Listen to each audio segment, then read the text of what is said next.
Jadi pahlawan itu orang yang berjuang dengan sepenuh jiwa raga, yang berdampak yang sangat luar biasa terhadap perbaikan kehidupan sesamanya begitu.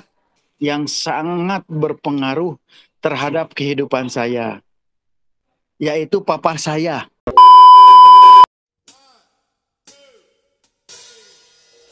Hai semua, balik lagi di Binbak Talk Show kali ini bersama aku Fiona. Dan aku Grace. Hari ini kita kedatangan seorang tamu yang sangat luar biasa, yang banyak menginspirasi banyak orang nih. Langsung kita sambut saja Bapak Heri Hermawan. Silakan Bapak boleh memperkenalkan diri ya Pak. Halo, selamat siang semua. Salam. Shalom. Nama saya Heri Hermawan. Saya anggota DPRD Kota Bandung. Saya Sekretaris Komisi D DPRD Kota Bandung. Tinggal di Kota Bandung, di Kecamatan Bandung Kulon. Mungkin itu sementara yang bisa saya sampaikan. Baik Pak, kita masuk ke pertanyaan aja ya Pak. Silakan. Belum lama ini kami bahkan seluruh Indonesia memperingati Hari Pahlawan yang jatuh tepat pada 10 November Pak. Pertanyaannya, apa arti pahlawan bagi Bapak? Jadi kalau berbicara mengenai pahlawan, pahlawan itu adalah orang-orang yang berjuang dengan sepenuh jiwa raga, ya, berjuang dengan sepenuh jiwa raga dan berdampak secara luar biasa untuk perbaikan, untuk kehidupan yang lebih baik, perubahan yang lebih baik kepada sesamanya. Jadi pahlawan itu orang yang berjuang dengan sepenuh jiwa raga, yang berdampak yang sangat luar biasa terhadap perbaikan kehidupan sesamanya begitu. Baik, jadi pahlawan itu membawa perubahan ya Pak ke depannya. Perubahan yang luar biasa untuk hal yang kebaikan untuk sesamanya, betul. Ya, selanjutnya, siapa tokoh pahlawan yang Bapak kagumi dan kenapa alasannya Bapak mengagumi sosok tersebut Pak? Terima kasih Grace. Sebetulnya banyak sekali tokoh-tokoh pahlawan yang memang saya kagumi. Tetapi yang di antara yang banyak itu, yang saya anggap menjadi pahlawan itu yang sekarang real dirasakan karyanya, perjuangannya untuk perubahan yang ke arah lebih baik, yaitu Bapak Presiden Jokowi. Nah, kenapa saya anggap beliau itu sebagai pahlawan? Karena beliau itu bisa melakukan perubahan-perubahan yang sangat signifikan terhadap, pertama, infrastruktur di Indonesia. Jadi banyak jalan-jalan tol yang dibuat, banyak infrastruktur yang lain, bahkan ke daerah timur, ke daerah Papua, beliau juga sudah melakukan banyak pembangunan infrastruktur yang pertama. Yang kedua juga beliau itu punya kebijakan yang nyata ketika bangsa kita menghadapi pandemi COVID-19. Bahkan negara-negara besar mengakui bahwa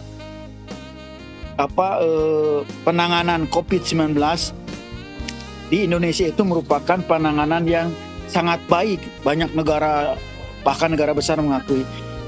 Dan itu saya anggap merupakan suatu perjuangan beliau dalam rangka melakukan perubahan yang sangat signifikan ke arah yang lebih baik. Yang terakhir juga di bidang industri, di bidang perdagangan, banyak kebijakan-kebijakan beliau yang memang sangat signifikan membuat bangsa kita maju. Contohnya misalnya bahan-bahan untuk membuat baterai.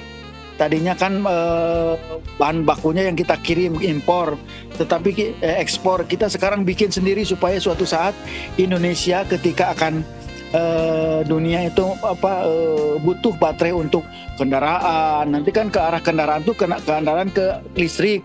Nah, beliau sudah membuat industri yang bisa menghasilkan, memproduksi baterai atau aki untuk kendaraan-kendaraan listrik tersebut. Nah, suatu saat kita akan menjadi penghasil aki atau baterai terbesar di dunia. Nah, itu kebijakan-kebijakan yang sangat baik dan sangat ke arah perubahan yang jauh lebih baik untuk bangsa kita. Jadi saya pilih Pak Jokowi sebagai pahlawan saya. Begitu, Grace sama Fiona ya. Jawaban Bapak luar biasa banget. Jadi Bapak suka sama Pak Jokowi, soalnya karena beliau itu emang menghasilkan sesuatu yang luar biasa ya untuk Indonesia ya. Betul. Nah, Bapak, kita mau nanya pertanyaan yang selanjutnya. Siapa sih pahlawan yang benar-benar berjasa dalam hidup Bapak? Jadi seseorang yang benar-benar bikin Bapak kayak sekarang gitu, mendukung Bapak dari semua hal gitu dari dulu. Ya, Fiona, saya punya sosok yang sangat berpengaruh terhadap kehidupan saya, yaitu papa saya. Wah, kenapa tuh Bapak? Papa saya itu orang biasa, ya. Dari segi pendidikan biasa-biasa aja. Dari segi dari segi material biasa-biasa. Tapi perjuangan beliau supaya anak-anaknya itu maju sangat luar biasa. Ya, dari karyawan pabrik biasa, beliau itu bekerja keras untuk mendukung cita-cita anaknya, membimbing secara rohani. Jadi beliau itu satu yang paling diingat itu, beliau itu selalu mewajibkan kami anak-anaknya untuk beribadah. Nah, salah satu yang tidak boleh telat itu untuk pergi ke gereja. Nah, terus kemudian beliau tuh kerja keras supaya saya dan adik-adik saya, kakak saya bisa bersekolah. Karena dengan sekolah itu saya sama adik-adik bisa mewujudkan cita-cita kita begitu. Jadi beliau itu sangat konsen supaya anak-anaknya bisa bersekolah. Jadi tanpa beliau saya tidak mungkin bisa jadi seperti ini begitu. Jadi saya anggap beliau itu pahlawan dalam kehidupan saya pribadi begitu, Fiona sama Grace. Dan banget ya Bapak ya. Jadi karena ayahnya Bapak itu selalu mengingatkan bahwa Tuhan itu tetap penting ya. Kita harus kerja keras tapi tetap yang utama. Betul. Nah, Bapak, dengan jawaban Bapak yang luar biasa ini, kita tuh pengen lebih kenal Bapak nih. Ya, boleh. Boleh ya Bapak ya? Boleh.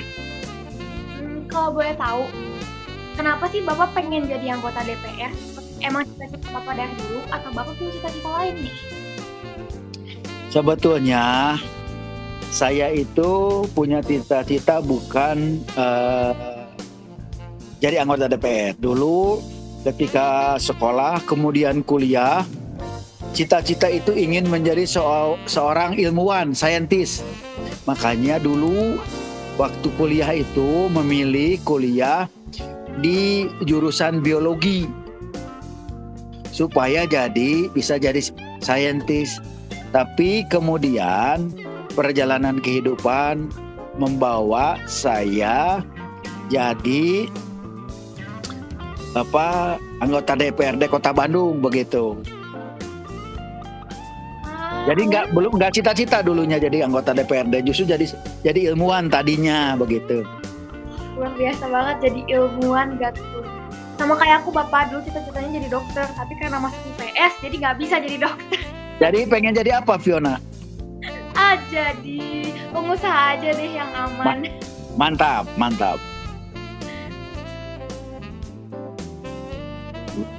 Baik Pak, tadi kan ngomongin tentang DPRD nih Pak. Nah, kita mau tahu nih alasan Bapak mengapa memilih berpolitik di tengah kondisi Indonesia saat ini.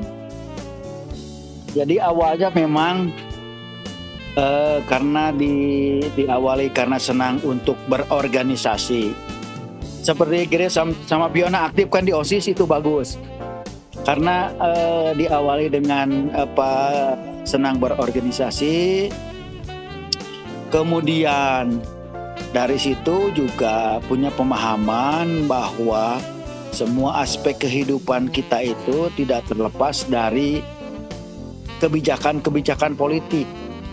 Nah, jadi kadang-kadang orang menganggap bahwa politik itu milik orang-orang tertentu atau golongan tertentu saja. Padahal semua aspek kehidupan itu, semua aspek kehidupan kita mulai dari situasi lingkungan, jalan, terusan kondisi kota, kemudian sekolah, kemudian beribadah, juga sangat dipengaruhi oleh politik.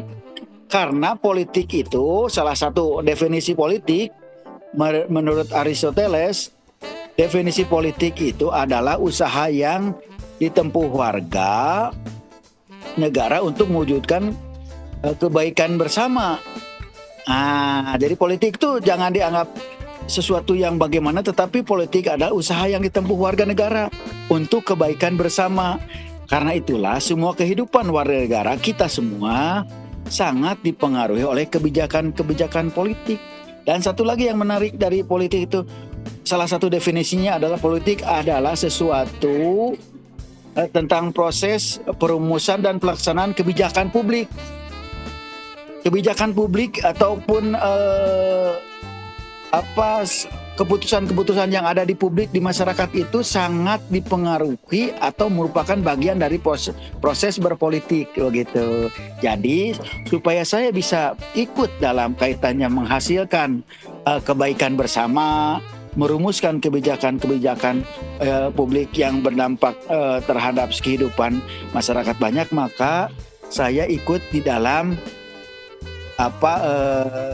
politik.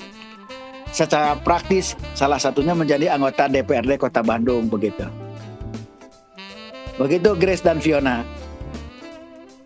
Jadi memang politik itu tidak luput dari semua aspek yang berada di sekitar hidup kita ya Pak. Betul, jadi kadang-kadang orang menganggap politik itu hanya perkara kekuasaan, hanya perkara pemilihan dan lain sebagainya. Tidak, politik itu mempengaruhi hampir seluruh aspek kehidupan kita, termasuk Grace dan Fiona juga.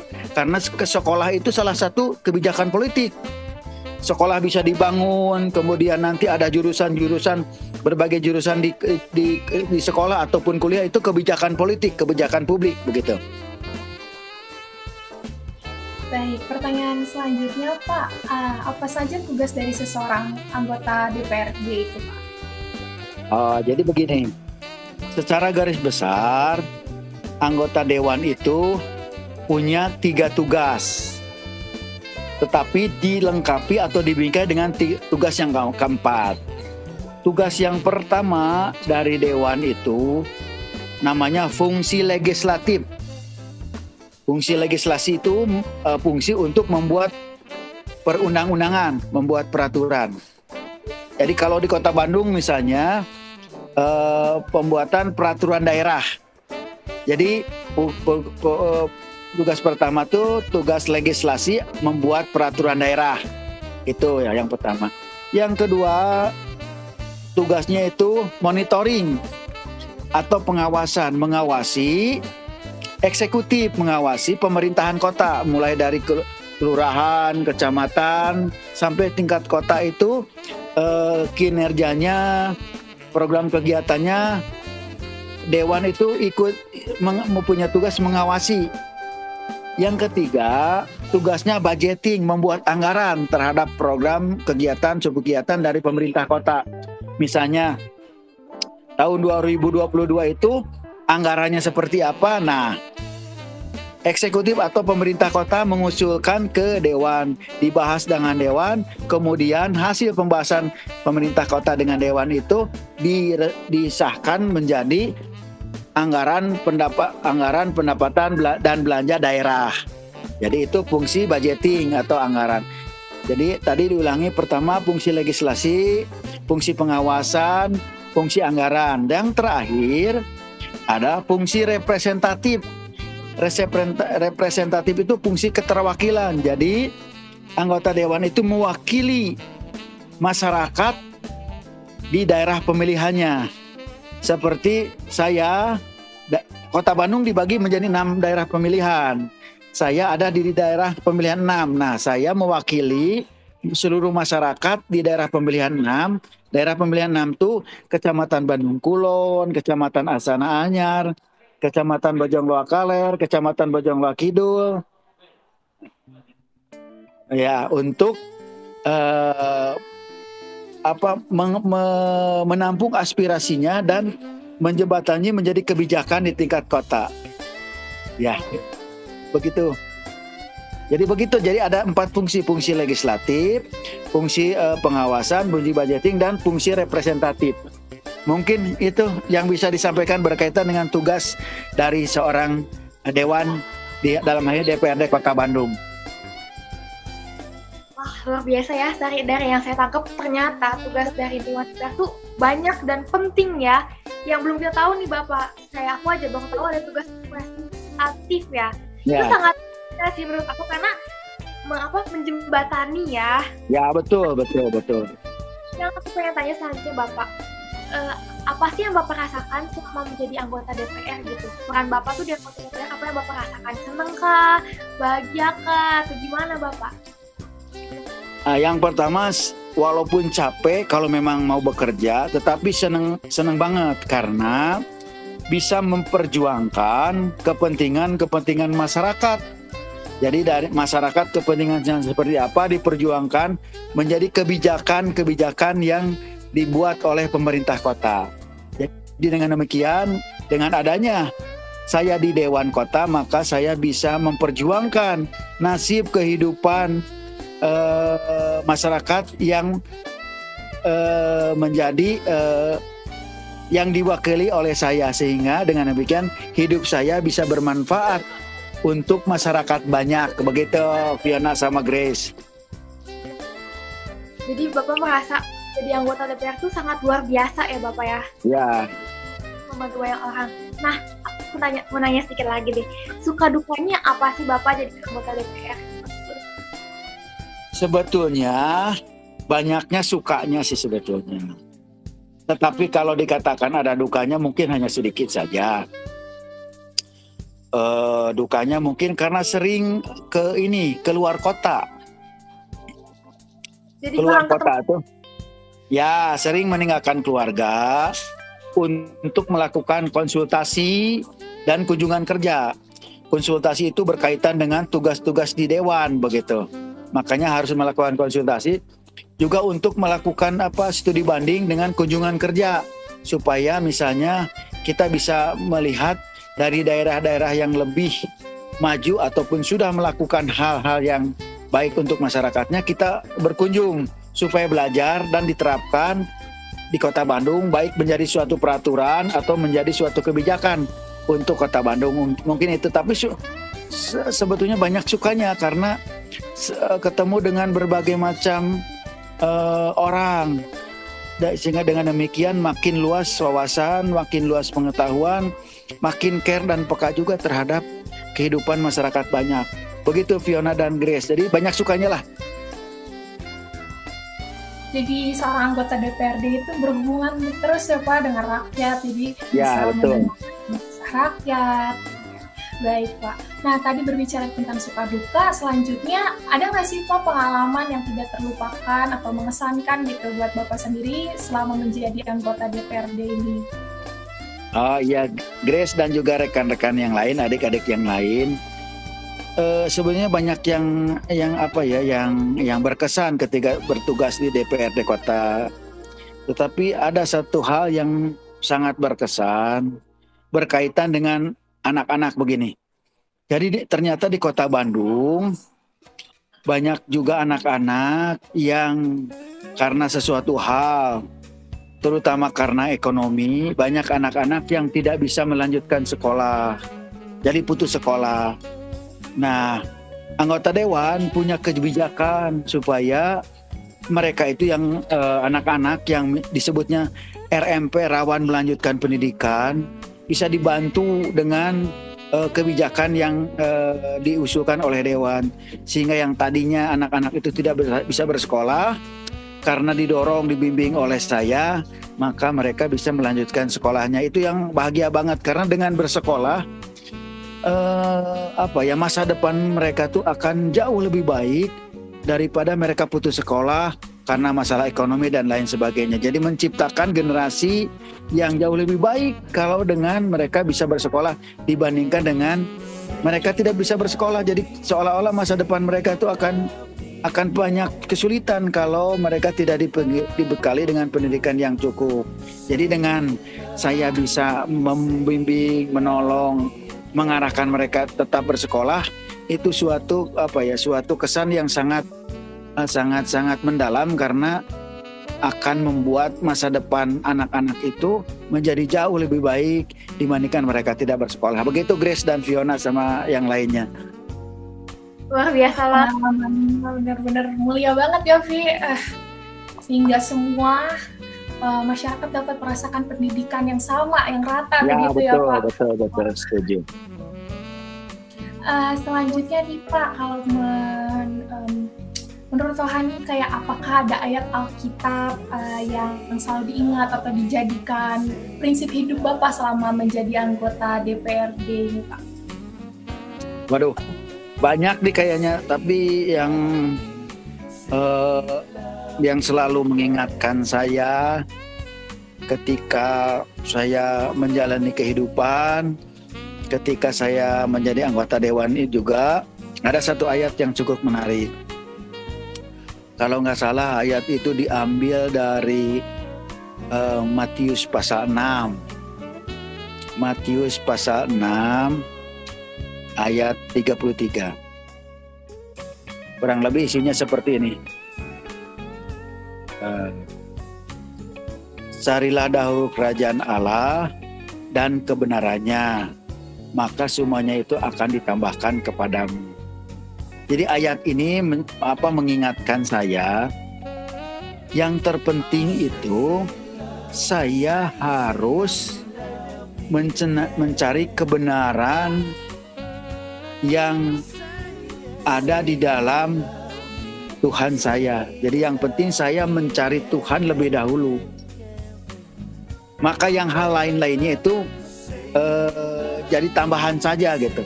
Kalau saya sudah punya Tuhan Yesus, kan Tuhan Yesus itu jauh bernilai dibandingkan dengan apapun juga. Dengan pengetahuan, dengan masa depan, dengan keluarga, dengan jabatan, dengan segala macam, Tuhan Yesus itu jauh lebih baik. Jadi saya selalu dalam hidup itu, saya akan terus menjaga supaya saya tetap memiliki Tuhan Yesus. Setelah saya memiliki Tuhan Yesus, maka yang lain-lain itu hanya bonus saja dari Tuhan Yesus. Menjadi anggota DPRD, menjadi kepala rumah tangga, menjadi, kebetulan saya di samping anggota DPR juga usaha dalam bidang spare part, punya usaha dan lain sebagainya. Itu semua bonus. Yang utama sudah saya miliki, yaitu Tuhan Yesus. Jadi selalu saya menjaga supaya yang utama yang dimiliki dalam hidup ini tetap dimiliki, sehingga yang lain itu hanya tambahan saja, bukan dibalik.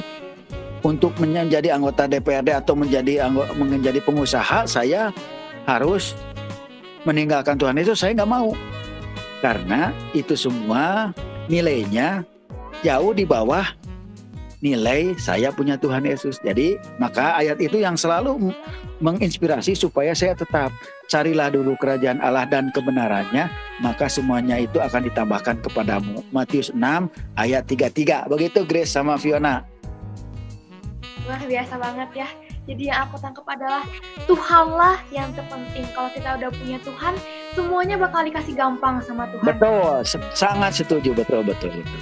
Saat kita udah sukses, udah Tuhan kasih segalanya, jangan lupain Dia yang udah ngasih segalanya ya. Betul. Karena semua itu dari Tuhan. Kita nggak bisa apa-apa tanpa Tuhan, begitu. Tetap Tuhan segalanya dan utamanya ya. Ya, betul. Pertanyaan terakhir dari kita. Bapak, apa sih yang Bapak ingin sampaikan untuk anak-anak di generasi muda zaman sekarang ini? Jadi diakui lah, zaman Om Heri itu zaman yang kompetisinya jauh lebih ringan dibandingkan sekarang. Sekarang itu sumber daya manusia itu sangat jauh lebih bagus. Kehidupan serba cepat, kehidupan penuh tantangan, maka kompetisi itu akan jauh lebih tinggi dalam kehidupan.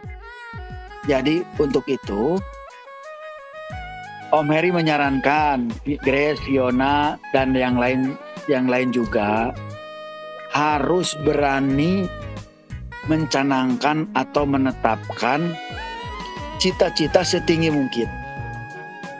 Jadi harus punya percaya diri yang kuat supaya mampu menetapkan cita-cita yang tinggi. Jangan takut, wah ini sulit, ini apa. Yang penting kita tetapkan cita-cita yang setinggi langit. Kemudian apa?